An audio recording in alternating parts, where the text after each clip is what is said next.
더 상승하기 위한 바닥 탐색을 위한 상저하저가 아닐까. 한 해에 대한 어떤 기대감을 꿈꾸기 좋은 그런 시점이기 때문에 1월이나 한 2월 정도에는 단기 고점을 좀 찍을 것 같아요. 그러니까 그 시점은 뭐냐? 올 한 해는 가장 키포인트가 되는 국가고요.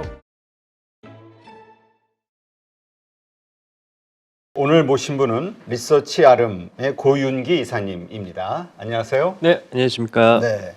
자, 일단 그 사장님은 미국에 유학을 가시고 우리 이사님께서 그 모든 걸 맡아서 지금 고생하시고 계시는데 어떻습니까? 지금 시장 어떻게 보세요? 지금 최근에 이 상승세. 아무래도 시장 같은 경우에는 뭐 산타 할아버지, 산타크로스는 일단 외국인이지 않습니까? 네. 연말에 외국인이니까 한국 시장에는 오지 않았고 까치까치 설날은 이제 한국이기 때문에 돌아온 것 같습니다. 그렇지만은 아무래도 좀 개별 장세가 좀 계속적으로 좀 이어지고 있다라는 게 흔히 뭐 이제 대형주라든지 이런 종목들보다는 약간 좀 테마주로 좀 평가를 받았던 뭐 AI라든지 뭐 반도체 관련주의 좀 상승세가 조금 눈에 띄는 부분이라고 좀 볼 수 있을 것 같습니다. 아무래도 그렇지만은 1월이라는 약간 좀 시기적인 특수성이라고 해야 될까요? 연초 효과 그리고 올 한 해에 대한 어떤 기대감들이 많이 녹아 있는 그런 시장의 연속이라고 좀 풀이를 해볼 수가 있을 것 같습니다. 연말 같은 경우에는 아무래도 좀 하락했었던 게 미국의 기준금리 관련된 네. 노이즈가 계속적으로 나왔었던 부분, 그리고 국내 같은 경우에도 뭐 금융투자소득세와 관련된 세법과 관련된 이슈, 그리고 대주주 양도소득세 관련된 이슈들 때문에 하락했었던 그런 매물들이 많이 나왔었죠. 그렇지만 연초가 들어오면서 올해는 좀 다를 거야라는 그런 기대감들이 많이 좀 풍부하게 좀 자금이 유입이 된 것 같습니다. 특히나 연초 같은 경우에는 아무래도 조금 뭐 CES라든지 뭐 2월 달에 있는 MWC 그리고 JP모건 헬스케어 컨퍼런스라든지 좀 굵직굵직한 행사들이 1월에 많이 몰려 있거든요.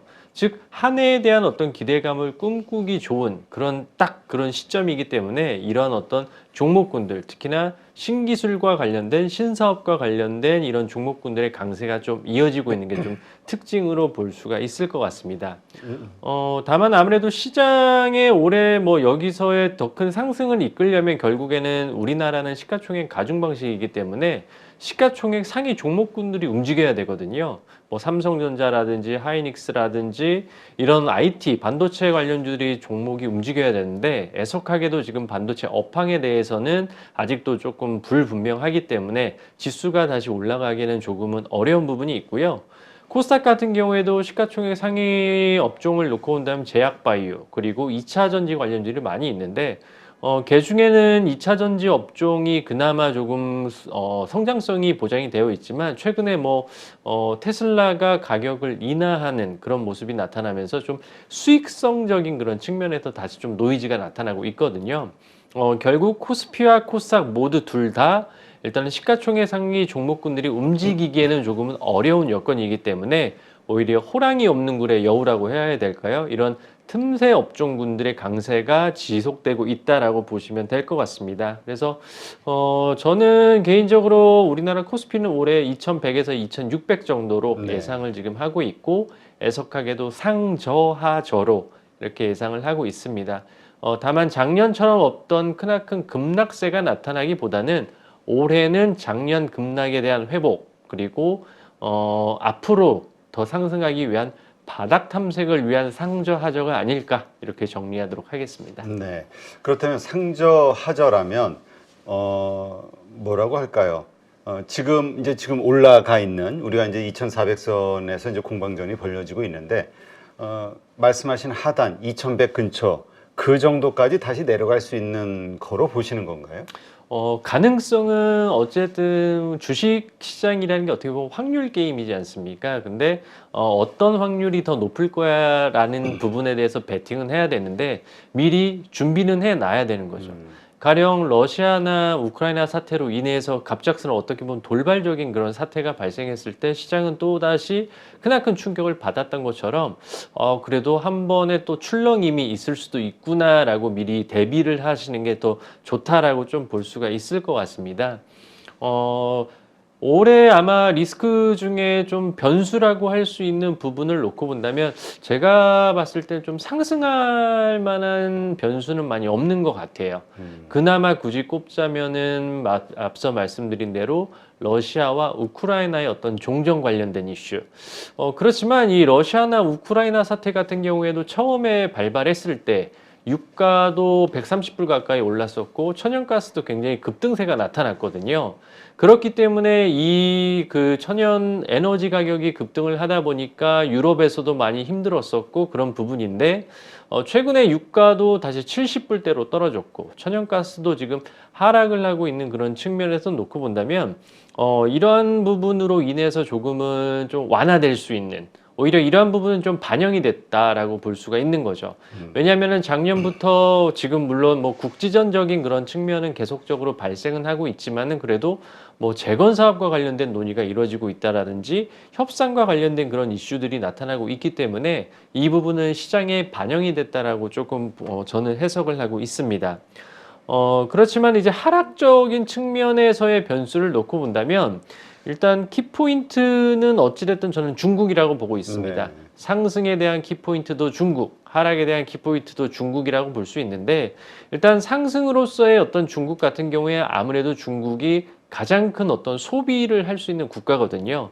즉 경기 침체에 따른 유가 하락 부분도 만약에 중국의 소비, 산업적인 수요가 살아나게 된다면 유가는 하반기 정도에는 좀 반등할 수도 있다라는 그런 보고도 있는 부분이고 그렇기 때문에 상승의 키포인트도 중국, 하락의 키포인트도 중국으로 본 이유는 뭐냐면 일단 정책적인 측면으로 먼저 볼 수가 있는 게 중국 같은 경우에는 작년 시진핑 주석이 연임이 됨에 따라서 오히려 주가는 하락했었습니다. 네. 왜냐하면 중국 정부가 그 당시 추진을 했던 게 공동부유라든지 아니면 빅테크, 알리바바 같은 그런 빅테크들의 규제 강화된 그런 이슈였거든요. 그렇기 때문에 오히려 연임이 됨에 따라서 정책적인 불확실성이 더 부각이 될 거야 라고 하면서 주가는 하락을 했었습니다. 그렇지만은 그 경기 침체가 오히려 현실로 다가오게 되고 제로 코로나 정책 자체가 계속적으로 조금 유지되다 보니까 인민들의 시위가 막 일어나게 되는 거죠. 그렇기 때문에 아무래도 인민들의 아무래도 뭐 사회주의 국가이긴 하지만 그래 인민들의 좀 눈치를 봐야 되는 그런 입장이기 때문에 이러한 기존의 정책들을 조금 전환하는 그런 모습들이 나타나게 되는 거죠. 그래서 이런 제로 코로나 정책도 폐기가 됨에 따라서 리오프닝 위드 코로나 정책으로 좀 전환이 되고 오히려 이제 경제 재개 활동을 위한 워밍업을 하고 있는 그런 부분이기 때문에 이런 어떤 산업적인 수요 그리고 민간적인 수요도 일어남에 따라서 소비 촉진이 일어날 수 있는 그런 기대감으로 좀 볼 수 있을 것 같습니다. 그래서 중국 같은 경우에는 어찌됐든 간에 3월에 있을 양회가 일단 가장 큰 행사고 거기서 중국이 얼만큼의 경제 성장률을 제시를 하고 올 한 해 어떻게 살림을 꾸려갈지 일단 봐야 되는 부분이고요. 하락의 키포인트는 제가 보는 거는 러시아와 우크라이나 마찬가지로 지정학적 리스크입니다. 네. 이것도 앞서 말씀드린 대로 중국이고요.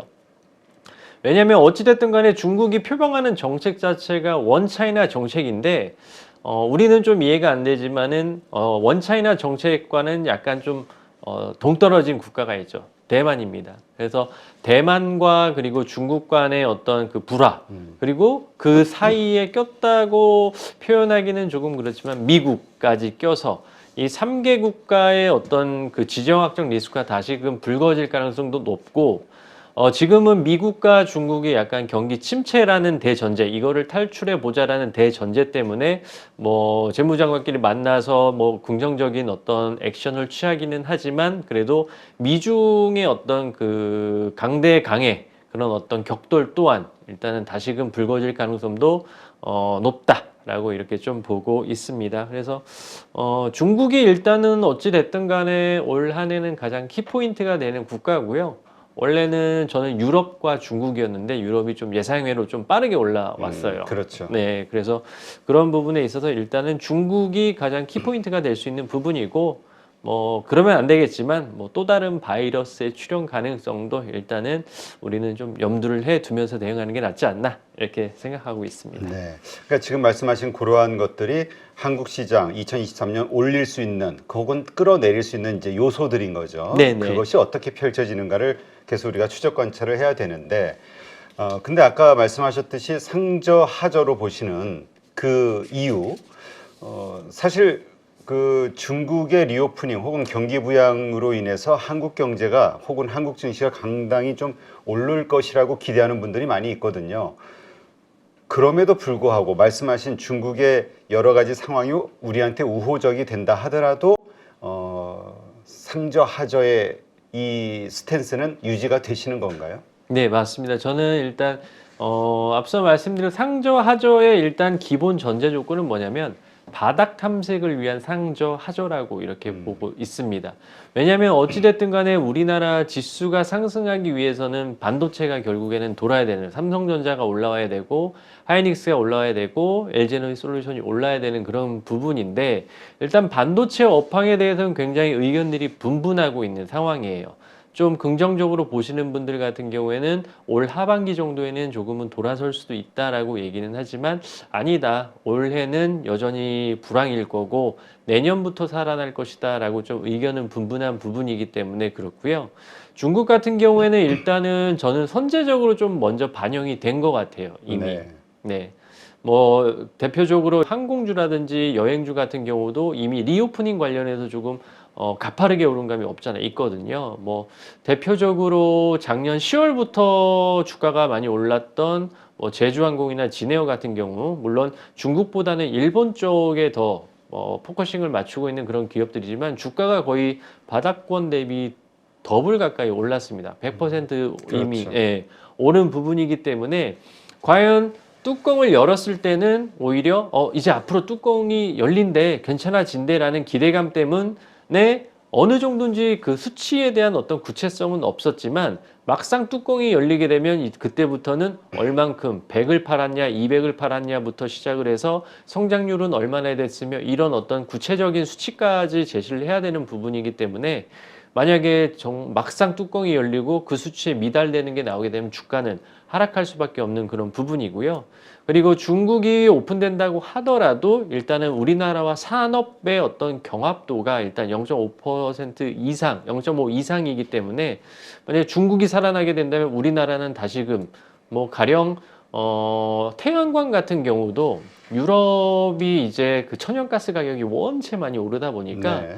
이제 뭐 태양광이라든지 풍력으로 전환되는 그런 모습이 나타났는데, 태양광 굉장히 좋았었잖아요. 뭐 하나솔루션이나 OCI나 이런 종목들 좋았었는데, 중국이 이제 가격 통제가 들어감에 따라서 OCI 폴리실리콘 가격이 급락이 했었고, 이에 따라서 OCI 같은 경우도 주가가 작년 하반기부터는 또 하락하는 그런 모습이 나타났습니다. 그래서 중국이 오픈되면은 긍정적인 업황도 물론 있을 겁니다. 뭐 화학업종도 그럴 수도 있을 거고요. 왜냐면 어쨌든 안 쓰던 부분에 수요가 살아났다라는 측면에서 긍정적인 부분도 있겠지만, 오히려 중국이 완전히 오픈이 되고 한다면은 또 다른 어떤 한국의 경쟁자의 출현일 수도 있는 부분이라서 이 부분도 일단은 시장의 발목을 잡을 수 있을 것 같습니다. 네.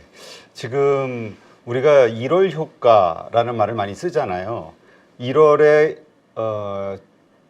특히 초중반에 주가 흐름이 좋았다면 연말에는 결국 수익으로 끝나더라. 이거에 대한 그 일반적인 데이터를 바탕으로 한 그런 기대를 하시는 분들도 있거든요.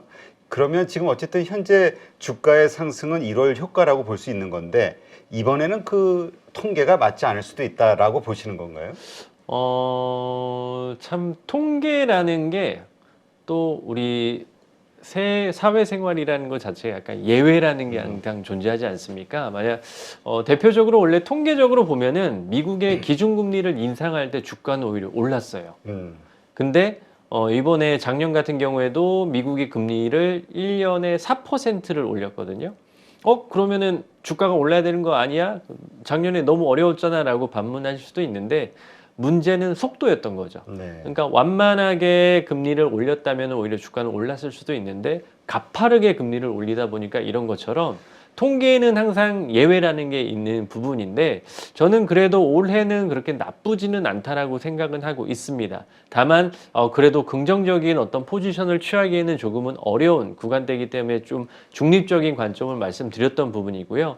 하반기 같은 경우에는 긍정적인 이슈가 있습니다. 국내 중심만 놓고 본다면. 왜냐하면 통상적으로 연초 효과나 그리고 연말 효과를 떠나서 우리나라 증시의 가장 대표적인 부분이 연말 그 대주주 양도소득세 관련된 이슈거든요. 올 작년 같은 경우에도 이 이슈들 때문에 뭐 금융투자소득세가 먼저 표면에 드러나긴 했지만은 그 이후에 대주주 양도소득세 관련된 이슈와 그리고 금액적인 측면에 있어서 굉장히 조금 이슈가 많이 됐었던 부분이었습니다. 그렇지만은 하반기에 들으면서 아직 그 국회 통과가 됐는지 여부는 제가 아직 확인 안 됐지만 시행령으로 되게 된다면 그동안 직계 좀비속 포함해서 20억이었거든요. 근데 이게 이제 합산이 아니라 단일 과세, 나 혼자만의 20억으로 된다고 한다면은 조금의 뭐랄까 대주주 분들의 어떤 운신의 폭이 커질 수밖에 없는 거죠. 그래서 흔히 연말에 이런 어떤 대량적인 매도가 나오는 건 사실 우리나라 국민이 좀 조세 저항이 좀 큰 편이기 때문에 나는 이제 대주주 세금 내기 싫어. 그러면 그걸 맞춰서 매도세가 엄청나게 나오는 거는 사실입니다. 그래서 그런 부분이 조금씩 완화가 되고 또 나중에 이제 여야가 잘 합의가 돼서 20억이 아니라 뭐 50억, 100억이 된다면 우리나라 증시의 윤활유 역할이 되는 부분이고 다만 작년과 비교를 했을 때 이 가족 합산에서 합산 과세에서 단일 과세로 바뀐다는 점은 좀 긍정적으로 평가해 볼 수 있을 것 같습니다. 네. 자, 그렇다면 뭐 지금은 좋지만 그로 인해서 1월 효과 그리고 계속해서 더 좋을 것이라는 기대를 갖기는 아직은 뭐 어렵다라는 말씀인데 어쨌건 상단을 2,600까지 보셨잖아요. 그러면 지금 우리가 2,400선에서 공방하는 여기에서 좀 더 상승이 있을 것으로 보시나요? 아니면 어느 시점이 그래도 박스권에서의 그 상단 부분을 터치할 수 있을 거라고 보시나요? 저는 일단 제가 판단하는 기준은 1월이나 한 2월 정도에는 단기 고점을 좀 찍을 것 같아요. 그러니까 그 시점은 뭐냐? 4분기 실적 발표 시즌 맞물려서 오히려 좀 주가는 하락할 여지가 높습니다. 그렇지만은 오히려 삼성전자 같은 경우에도 잠정 실적을 발표하고 나서 주가가 좀 반등하는 그랬죠. 모습이 나타났죠. 그 이유는 뭐냐면 4분기는 지금 아무도 기대를 하고 있지 않아요. 다 안 좋을 거야. 안 좋을 거야라는 그런 실망감만 가득한 그런 부분인데 오히려 4분기 실적이 나오게 되면 오히려 4분기는 통상적으로 실적이 좋을 수가 없습니다. 왜냐면 통상적으로 기업 입장에서도 올해가 끝나니까 그동안 비용 처리 못했던 거 올해 다 떨어버리고 그리고 올해 장사 잘했네. 성과급도 주고 인건비도 많이 나가고 그리고 뭐 비용 처리도 많이 해야 되는 부분이기 때문에 4분기 같은 경우 실적이 그렇게 썩 좋지는 않은 거죠.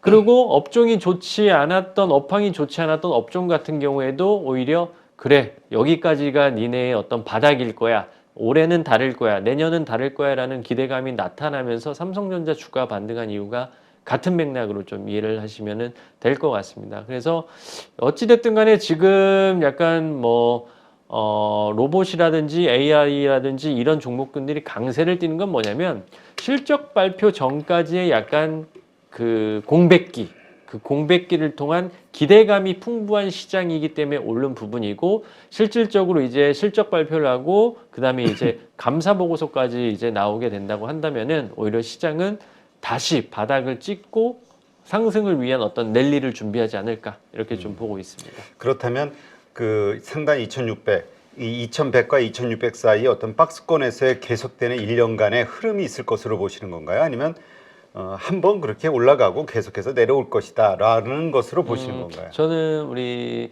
대표님께 말씀해 주신 것처럼 왔다 갔다 뭐라고 해야 될까 그 범위 안에서 계속 이렇게 움직일 것 같습니다. 그렇다면 그냥 박스권 매매 네네. 밑에 내려오면 2,100선 근처에서는 사고 2,500 넘어서 600선 올라가게 되면 팔고 이거를 반복한다는 게 가장 좋은 매매법일 수도 있다는 얘기네요. 만약에 지수 ETF 매매하시는 분들도 많이 있으신데 그거를 쓰시는 분들도 좋은 어떤 투자 방법이 될 수도 있겠죠. 다만 그 급락과 작년 같은 경우에는 급등과 급락이 굉장히 심했었는데 저는 올해 같은 경우는 그런 급등과 급락은 없을 거예요. 그냥 천천히 오르거나 천천히 하락을 하거나 다만 제가 생각하는 마지노선과 그리고 이제 상방에 막혀 있는 저항 구간은 그렇게 설정을 해 둔 그런 부분이고 오히려 말씀드린 것처럼 대형주보다는 오히려 그렇게 박스로 막혀 있는 구간에서는 작년 같은 경우에도 어떻게 보면 하락장이었지 않습니까? 네, 그렇죠. 근데 반도체나 자동차나 이런 종목군들은 약세를 뜨는데 오히려 뭐 방위산업주라든지 인프라 관련주라든지 이런 종목군들은 신고가를 기록하고 있는 그런 모습이 나온 것처럼 시가총액이 큰 종목군들은 좀 쉬어갈지언정 일종의 틈새 업종, 틈새 그런 어떤 종목들의 어떤 개별 플레이 장세가 올 한 해도 이어질 것 같다라고 보고 있습니다. 네. 그렇다면 말씀하신 대로 우리가 급등, 그러니까 추세적으로 그 이상 뭐 올라가는 거는 없겠으나 어쨌든 급락도 없다는.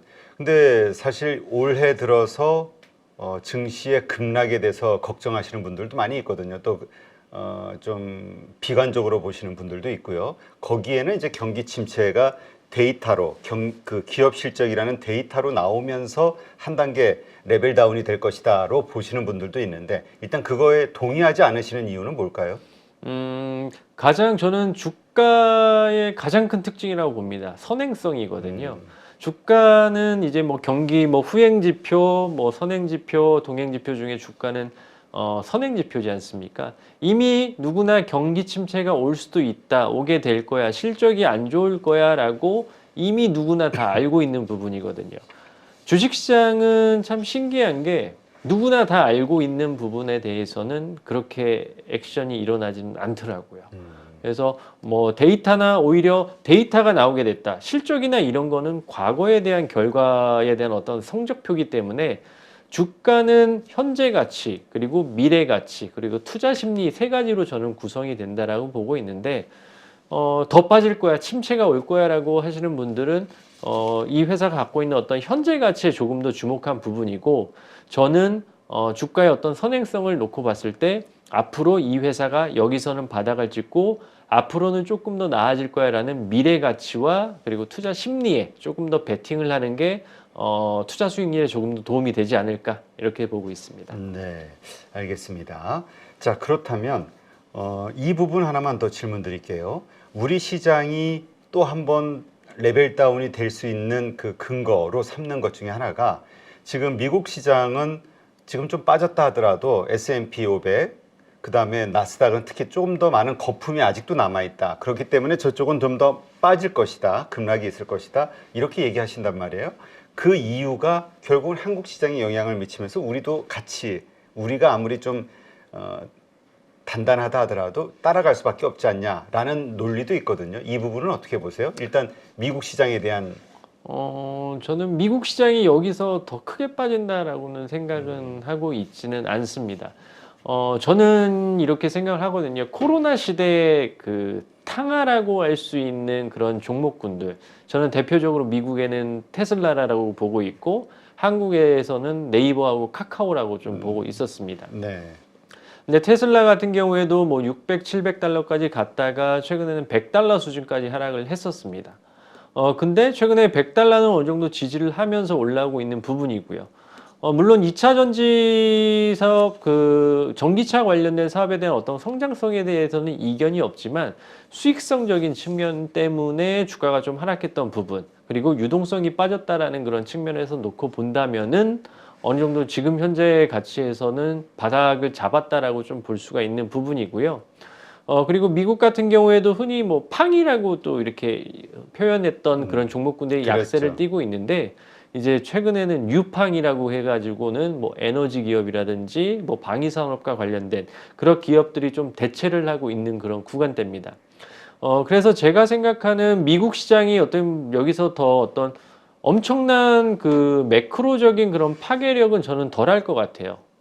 약간 이제 미국 시장의 FOMC로 넘어가게 된다면 가장 매파적이라고 할 수 있는 블러드 총재도 일단 제시하는 기준금리 자체가 한 뭐 5에서 6% 정도 수준입니다. 현재 수준 대비해서는 뭐 아직까지 높은 수준이긴 하죠. 근데 제가 서두에 말씀드린 것처럼 기준금리가 점진적으로 인상할 경우에는 시장에 미치는 영향은 덜하다. 작년은 무려 4%포인트를 올렸기 때문에 그렇게 됐었던 부분이다. 그래서 미국이 기준금리를 올린다고 하더라도 저는 시장에 미치는 영향은 제한적이다라고 생각을 하고 있고요. 그리고 가장 매파적이라고 할 수 있는 블러드 총재가 내년에는 투표권이 없습니다. 오히려 바뀌게 되는 4명의 연준 위원이 비둘기파적이나 혹은 좀 중립적으로 표현되기 때문에 뭐 블러드 총재가 뜬금없이 인터뷰를 해서 뭐 금리 뭐 7% 하겠습니다. 뭐 이런 좀 돌발 발언, 깜짝 발언들과 같은 그런 부분은 없을 것 같고 점진적인 금리 인상에 따라서 경제는 조금 연착륙에 대한 어떤 기대감이 충분히 녹아들 수 있는 그런 부분이기 때문에 미국 시장 또한 어떤 크나큰 급락 가능성보다는 미국도 바닥 탐색을 하는 그런 구간이 조금 더 이어지지 않을까 이렇게 보고 있습니다. 네, 알겠습니다.